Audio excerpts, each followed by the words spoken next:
Hello students. In previous lecture we have discussed about the milk. That is, we have discussed about the milk composition. Then we have discussed about the detection of lactose in milk, and finally we have discussed about the detection of adulterants in milk. So same way for honey, very first we'll discuss about the composition, then we'll discuss about the adulterants, and finally detection of glucose in honey. So we'll start with the honey. I think you are most aware with the honey, because honey is considered to be a first food for the human being. Generally, after a mother's milk, generally honey is given to the infants. Honey is nothing but the nature's original sweetener. It is produced by honeybees from the nectar of flowers, and the honeybee stores the honey in the honeycombs. Actually, what is honey? Honey is nothing but the nectar of flower is sucked by the honeybees, and then honeybee are going to store that nectar along with some honeybee juices, or you can say that honeybee extracts. It is stored in honeycomb. So it is a honey. It's not only a flower's nectar, it's a honey. The flavor of honey depends on the nectar. That means from flower to flower, the taste of honey changes. Suppose if you are going to collect the honey only from the single type of flowers, like only lychee flowers or only mango flowers or only drumstick flowers, then the honey will get the flavor of that either lychee or mangoes or drumsticks, like that. So flavor of honey always depends upon the nectar. It is believed that honey is only the food that will not spoil, because honey remains as it is for years and years and years. It does not get spoiled. Just what happens? Its moisture content will go on decreasing. So, suppose if you are going to keep the honey as it is for years and years, it will become more and more viscous. This is now why this honey is believed that it will not spoil, because it has a very low content of moisture, and bacteria are not able to survive in a medium of such high osmotic pressure. So therefore honey remains as it is for years and years.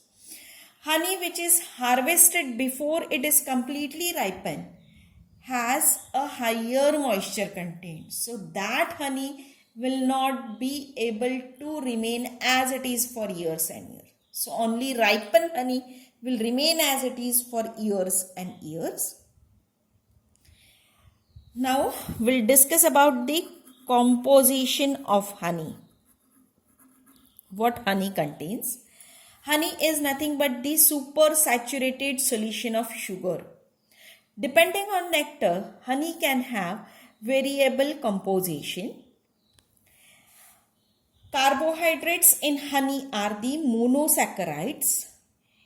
Honey has a very low amount of moisture, so it mainly contains moisture, glucose, sucrose, fructose, maltose, mineral matter, and protein. So as I have told you, carbohydrates in honey are monosaccharides. So that monosaccharides are large quantity of fructose. So in honey it is considered that fructose is about 38%. It contains glucose about 32% or 31%. It contains small quantity of sucrose and disaccharides, and even a small quantity of oligosaccharides also. In honey, it is considered that it contains near about 83% sugar. So total sugar is near about 83%. This 83% sugar is expressed in terms of Brix. BRIX. Unit is expressed at BX. Okay.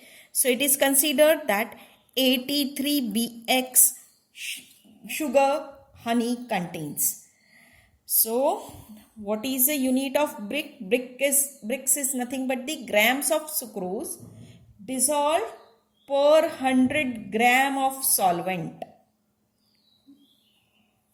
So honey contains 83 Brix of sugar. In honey, diastase and invertase enzymes are also present. Diastase is responsible for converting starch into dextrine and sugar, and invertase is responsible for converting sucrose in a nectar of glucose and into glucose and fructose. Even there are amino acids present in the honey which drives or which are given by the honeybees. The total amino acids present in honey are in very less amounts, so they never exceeds than near about 300 ppm unit. As I have told you, honey has a very less amount of moisture, so it is considered that it contains near about 18% of moisture. Along with this, aroma and flavor of honey are due to sugar, acid and volatile components present in the honey.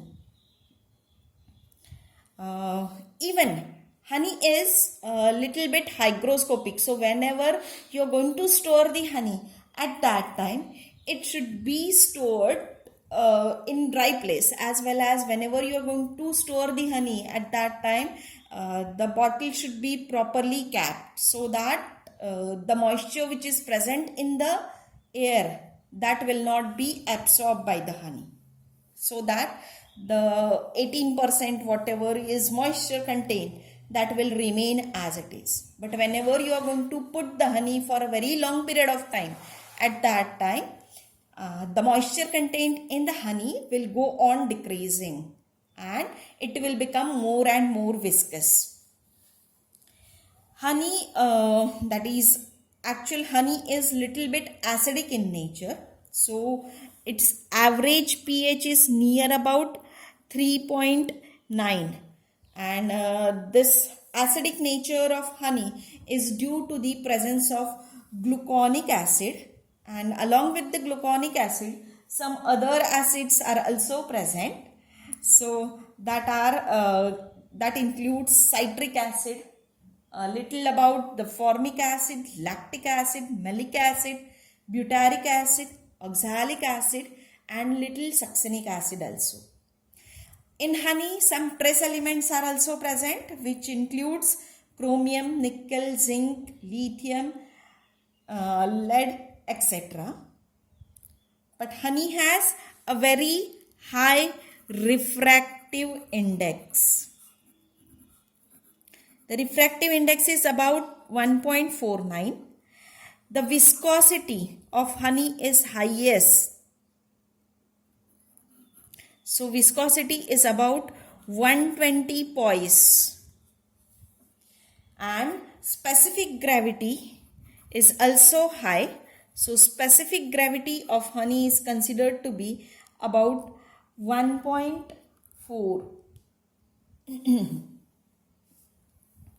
So this is all about the composition of honey. Now we'll discuss the detection of adulterant in the honey.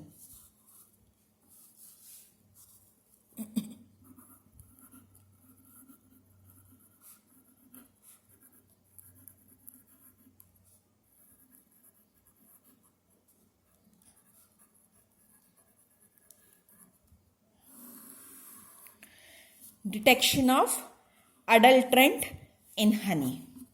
Now, as in milk, we have discussed that nowadays they are going to prepare artificial milk.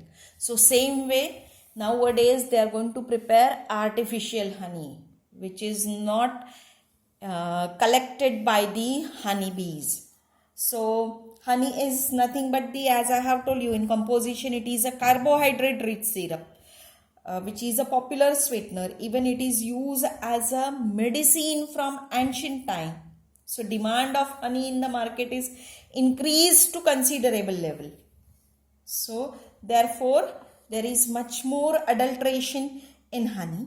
Now adulterants added in honey are dextrose, glucose, molasses, sugar syrup, corn syrup, starch flour, etc. Even artificial inexpensive sweeteners like syrups, high fructose corn syrup, invert syrups or high fructose insulin syrup are also added. Generally, for detection of adulterant in honey, the GC is used, that is gas chromatographic methods, and even along with that some liquid chromatographic methods are used to find out the extra added sugar in honey.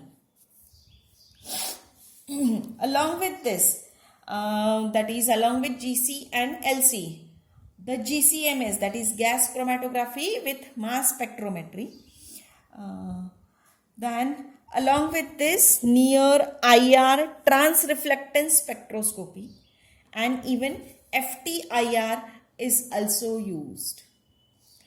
The starch based sugar syrups or cane sugar are added to honey, which are detected by using an isotope ratio mass spectrometer in combination with elemental analyses. Now, what are the exactly adulterants added in honey, that we'll see. So very first is water, how it is detected. So water, if it is added in honey, then how to detect it, that we have to discuss. So to detect the water, what you have to do, you have to take a cotton wick which is dipped in pure honey, and when it is lighted, it burns. That means pure honey burns with a constant flame. But if honey is adulterated with water, then it will not burn, or it will burns with cracking sound. So it indicates that water is added in honey. So just what you have to do, it's a burning test. You have to take a wick, dip the wick, cotton wick, dip the cotton wick in a honey. If it burns smoothly, it indicates that your honey is pure. If it burns with cracking sound, it indicates that your honey is impure and adulterated with water. Now second is a sugar or jaggery is added in honey. How to detect it? So for that, a Fitch test is used. So to 5 cm cube of honey, 5 cm cube of ether is added. Then shake it well. Decant the ether layer. So ether layer is removed. Then evaporate ether layer. Evaporate ether by blowing. That means when you are going to decant the ether, at that time some little amount of ether will remain in your honey container. So just blow it, ether will get evaporated. Then to this, add 2 to 3 cm cube of resorcinol and resublimate in 5 cm cube of concentrated HCl. The appearance of cherry red color indicates the presence of sugar or jaggery in honey. So it's a very simple test. Very first you have to mix the ether with the honey, remove the ether layer, then to that add resorcinol along with HCl. So if cherry red color is observed, it indicates that sugar is added. Next adulterant is glucose and artificial sugar syrup glucose and artificial sugar syrup. Or even you can consider the high fructose corn syrup, HFCS, high fructose corn syrup. So to detect it, add spoonful of honey to the glass of water. If honey disperses instantly, it indicates that there is a presence of glucose or sugar syrup or presence of HFCS. That means when you are going to add sugar to the water, the honey should get down. That means a drop of honey should settle down in the water. It should not get disturbed or mixes with water. If the sugar is present, then it will disperse quickly. It indicates that the honey is adulterated. Second test is that mix the tablespoon of honey with water and add 2 to 3 drops of vinegar. If mixture results in foaming, then it indicates that honey is adulterated. So, by using these two tests, we are able to find out glucose present in honey. So, in next lecture, we'll discuss about the detection of glucose in honey by using Coles ferricyanide method. Thank you.